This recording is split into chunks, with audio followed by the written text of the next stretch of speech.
Hi friends, అపారమైన శక్తి, అపారమైన భక్తి, వినయానికి ప్రతిరూపం.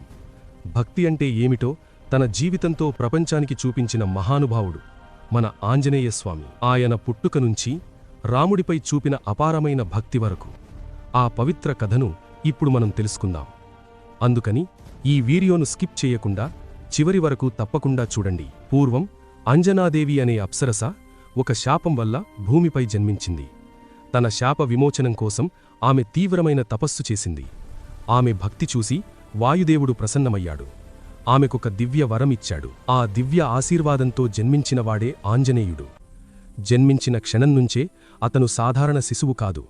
అతని లోపల అపారమైన శక్తి, దేవతల వరాలు, దివ్య తేజస్సు ఉన్నాయి. ఒకరోజు చిన్న హనుమంతుడు ఆకలిగా ఉన్నప్పుడు ఆకాశంలో ఉదయిస్తున్న సూర్యుడిని చూసి అదొక పండు అని భావించాడు.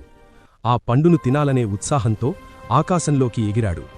అతని వేగం, అతని ధైర్యం చూసి దేవతలు కూడా ఆశ్చర్యపోయారు.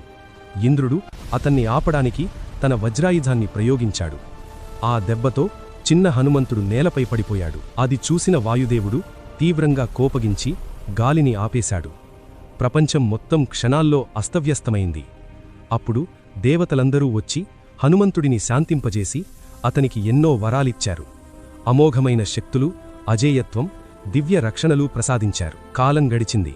ఒకరోజు హనుమంతుడు శ్రీరాముడిని కలిశాడు. ఆ క్షణం అతని జీవితాన్ని పూర్తిగా మార్చేసింది. ఆ రోజు నుండి తన శ్వాస, తన శక్తి, తన జీవితమంతా రామసేవకి అంకితం చేశాడు. సీతమ్మను వెతికే యాత్రలో ఎవరూ చెయ్యలేని కార్యాన్ని హనుమంతుడు సాధించాడు. అతను మహాసముద్రాన్ని దాటి లంకలోకి ప్రవేశించాడు. ఎన్నో అడ్డంకులను ఎదుర్కొంటూ చివరకు సీతమ్మను కనుగొన్నాడు. శ్రీరాముడి ఉంగరం ఇచ్చి ఆమెకు ధైర్యం చెప్పాడు. రావణుడి సభలో ధైర్యంగా నిలబడి సత్యాన్ని చెప్పాడు. తన తోకకు నిప్పు పెట్టినప్పుడు అదే నిప్పుతో లంక నగరాన్ని దహనం చేశాడు. అతని శక్తి ఎంత గొప్పదో అతని భక్తి అంతకంటే గొప్పది. అతను ఎప్పుడూ తన శక్తిని గర్వంగా చూపించలేదు. తన భక్తిని మాత్రమే చూపించాడు. యుద్ధంలో లక్ష్మణుడు మూర్ఛపోయినప్పుడు సంజీవని అనే ఔషధం మాత్రమే అతన్ని రక్షించగలదని తెలిసింది. వెంటనే హనుమంతుడు హిమాలయాల వైపు బయలుదేరాడు. కాని ఏ ఔషధమో గుర్తురాక ఒక్క క్షణం ఆలస్యం చెయ్యకుండా పర్వతం మొత్తాన్నీ ఎత్తుకుని వచ్చాడు.